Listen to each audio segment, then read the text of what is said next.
Pengertian laporan operasional. Laporan operasional atau LO merupakan salah satu unsur laporan keuangan yang menyajikan ikhtisar sumber daya ekonomi yang menambah ekuitas dan penggunaannya yang dikelola oleh pemerintah pusat atau daerah untuk kegiatan penyelenggaraan pemerintahan dalam satu periode pelaporan. Laporan operasional disajikan sekurang-kurangnya sekali dalam setahun.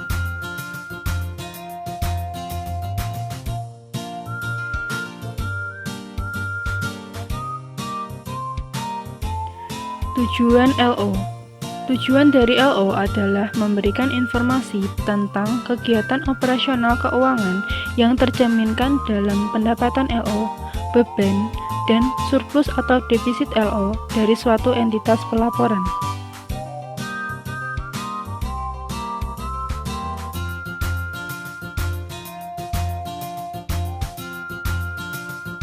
Manfaat LO. Yang pertama, untuk mengetahui besarnya beban yang harus ditanggung oleh pemerintah untuk menjalankan pelayanan. Yang kedua, untuk mengevaluasi kinerja pemerintah dalam hal efisiensi, efektivitas, dan kehematan perolehan dan penggunaan sumber daya ekonomi. Yang ketiga, memprediksi pendapatan LO yang akan diterima untuk mendanai kegiatan pemerintah dalam periode mendatang dengan cara menyajikan laporan secara komparatif. Yang keempat, mengetahui penurunan ekuitas bila defisit operasional dan peningkatan ekuitas bila surplus operasional. Struktur laporan operasional. Laporan operasional sekurang-kurangnya menyajikan akun-akun berikut. Yang pertama, pendapatan LO. Yang kedua, beban. Yang ketiga, surplus atau defisit dari operasi. Yang keempat, surplus atau defisit dari kegiatan non-operasional. Yang kelima, surplus atau defisit sebelum pos luar biasa. Yang keenam, pos luar biasa.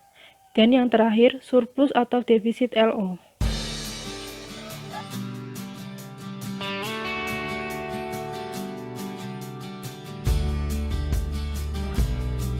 Pendapatan LO. Pendapatan LO diakui pada saat yang pertama, timbulnya hak atas pendapatan. Yang kedua, pendapatan direalisasi, yaitu adanya aliran masuk sumber daya ekonomi. Pendapatan LO pemerintah pusat diklasifikasikan berdasarkan jenis pendapatan, yaitu pendapatan pajak, pendapatan bukan pajak, dan pendapatan hibah. Akuntansi pendapatan LO dilaksanakan berdasarkan asas bruto.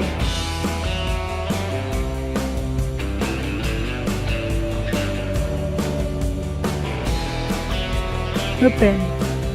Beban diakui pada saat yang pertama, timbulnya kewajiban, yang kedua, terjadinya konsumsi aset, yang ketiga, terjadinya penurunan manfaat ekonomi atau potensi jasa.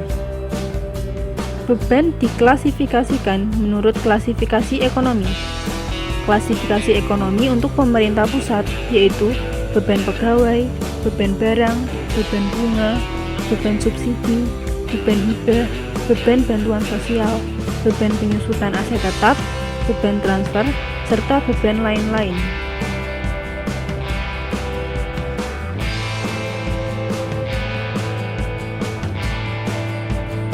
Surplus atau defisit dari kegiatan operasional.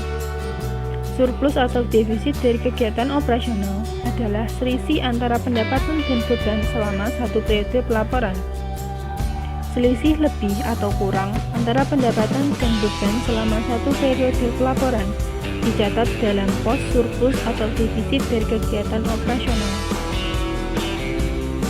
Surplus atau defisit dari kegiatan non-operasional. Surplus atau defisit dari kegiatan non-operasional merupakan pendapatan dan beban yang sifatnya tidak rutin, yang antara lain terdiri dari surplus atau defisit penjualan aset non-lancar, surplus atau defisit penyelesaian kewajiban jangka panjang, dan surplus atau defisit dari kegiatan non-operasional lainnya. Selisih lebih atau kurang antara surplus atau defisit dari kegiatan operasional dan surplus atau defisit dari kegiatan non-operasional merupakan surplus atau defisit sebelum pos luar biasa.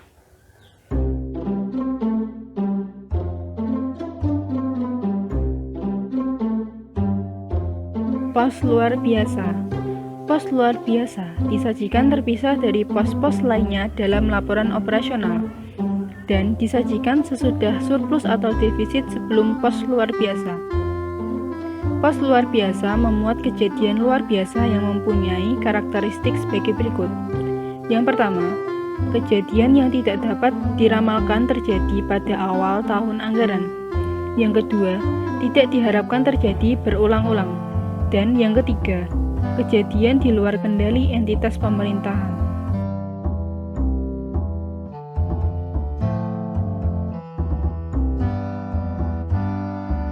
Struktur laporan operasional. Laporan operasional sekurang-kurangnya menyajikan akun-akun berikut. Yang pertama, pendapatan LO. Yang kedua, beban. Yang ketiga, surplus atau defisit dari operasi. Yang keempat, surplus atau defisit dari kegiatan non-operasional. Yang kelima, surplus atau defisit sebelum pos luar biasa. Yang keenam, pos luar biasa. Dan yang terakhir, surplus atau defisit LO.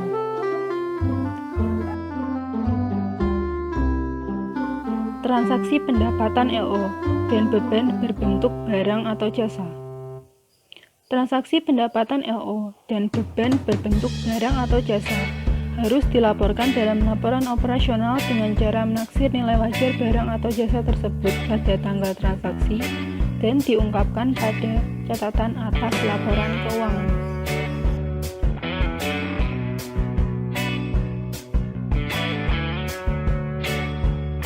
Penjelasan berikutnya yaitu mengenai contoh penerapan laporan operasional.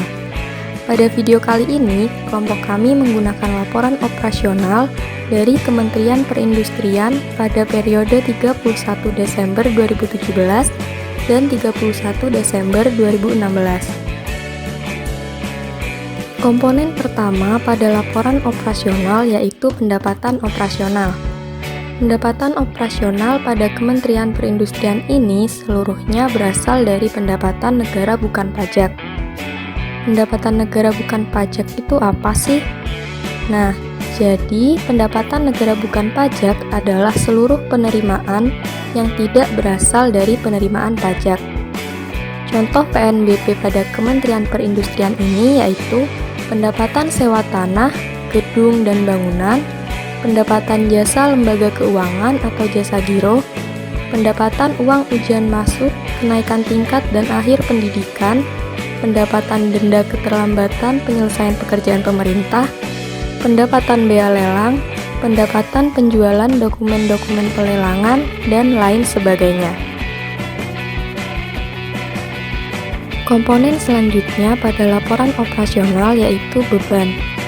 Beban pada laporan operasional Kementerian Perindustrian ini terdiri dari beban pegawai, beban persediaan, beban barang dan jasa, beban pemeliharaan, beban perjalanan dinas, beban barang untuk diserahkan kepada masyarakat, beban penyusutan dan amortisasi, dan beban penyisihan piutang tak tertagih. Di sini kelompok kami akan menjelaskan satu persatu beban yang ada dalam laporan operasional Kementerian Perindustrian. Yang pertama yaitu beban pegawai. Beban pegawai ini merupakan kompensasi baik dalam bentuk uang maupun barang yang ditetapkan berdasarkan peraturan perundang-undangan yang diberikan kepada pejabat negara, pegawai negeri sipil, dan pegawai yang dipekerjakan oleh pemerintah yang belum berstatus PNS sebagai imbalan atas pekerjaan yang telah dilaksanakan, kecuali pekerjaan yang berkaitan dengan pembentukan modal. Pada Kementerian Perindustrian ini, beban pegawai terdiri dari beban gaji dan tunjangan, beban uang honor tetap, beban uang lembur, beban uang makan, dan sebagainya. Yang kedua adalah beban persediaan. Beban persediaan ini digunakan untuk mencatat konsumsi atas barang-barang yang habis pakai. Nah, pada Kementerian Perindustrian ini, beban persediaannya yaitu berupa persediaan konsumsi, amunisi, persediaan bahan baku, persediaan untuk tujuan strategis atau berjaga-jaga, dan persediaan lainnya. Selanjutnya yaitu beban barang dan jasa. Beban barang dan jasa ini merupakan konsumsi atas barang dan jasa dalam rangka penyelenggaraan kegiatan entitas. Misalnya, beban jasa konsultan, jasa pos dan giro, jasa profesi, beban keperluan perkantoran, beban langganan air, listrik, telepon, dan lain sebagainya. Beban yang keempat yaitu beban pemeliharaan. Beban pemeliharaan merupakan beban yang dimaksudkan untuk mempertahankan aset tetap atau aset lainnya yang sudah ada ke dalam kondisi normal. Beban pemeliharaan pada Kementerian Perindustrian ini yaitu ada beban bahan bakar minyak dan pelumas, beban pemeliharaan gedung dan bangunan, beban pemeliharaan jaringan, beban pemeliharaan peralatan dan mesin. Selanjutnya ada beban perjalanan dinas. Beban ini adalah beban yang terjadi untuk perjalanan dinas dalam rangka pelaksanaan tugas, fungsi, dan jabatan. Kemudian ada beban barang untuk diserahkan kepada masyarakat. Beban ini merupakan beban pemerintah dalam bentuk barang atau jasa kepada masyarakat dengan tujuan untuk mencapai tujuan instansi. Beban barang untuk diserahkan kepada masyarakat pada Kementerian Perindustrian ini hanya ada satu, yaitu beban peralatan dan mesin untuk diserahkan kepada masyarakat atau Pemda. Selanjutnya, ada beban penyusutan dan amortisasi. Beban penyusutan ini adalah beban yang mencatat alokasi dari nilai aset tetap yang disusutkan selama masa manfaatnya. Sedangkan beban amortisasi digunakan untuk mencatat alokasi penurunan manfaat ekonomi untuk aset yang tidak berwujud. Pada Kementerian Perindustrian ini, beban penyusutannya terdiri dari penyusutan peralatan dan mesin, gedung dan bangunan, jalan dan jembatan, irigasi, jaringan, dan aset lainnya. Sedangkan untuk amortisasinya yaitu pada beban amortisasi software, lisensi, dan aset tak berwujud lainnya. Yang terakhir ada beban penyisihan piutang tak tertagih. Beban piutang tak tertagih ini merupakan estimasi ketidaktertagihan piutang dalam suatu periode. Pada Kementerian Perindustrian ini terdapat penyisihan untuk piutang PNBP, piutang lainnya, piutang tidak tertagih bagian lancar tagihan, piutang BLU, dan piutang tidak tertagih jangka panjang. Nantinya, seluruh beban-beban tadi akan dijumlahkan. Jumlah dari pendapatan dan beban ini akan menentukan surplus atau defisit dari kegiatan operasional. Pada Kementerian Perindustrian, jumlah beban lebih besar daripada jumlah pendapatan. Jadi, selisih dari jumlah pendapatan dikurangi dengan jumlah beban merupakan defisit bagi Kementerian Perindustrian. Komponen ketiga pada laporan operasional yaitu kegiatan non-operasional. Kegiatan non-operasional pada Kementerian Perindustrian yaitu penjualan tanah, gedung dan bangunan, peralatan dan mesin, pemindah tanganan BMN lainnya, dan kegiatan non-operasional lainnya. Kegiatan tersebut merupakan pendapatan non-operasional, sedangkan untuk kegiatan non-operasional yang merupakan beban pada Kementerian Perindustrian adalah kerugian pelepasan aset. Nah, setelah kita mengetahui apa saja pendapatan dan beban non-operasional, kita dapat menghitung surplus atau defisit dari kegiatan non-operasionalnya. Komponen selanjutnya yaitu pos luar biasa. Namun pada Kementerian Perindustrian ini tidak ada beban luar biasa yang terjadi.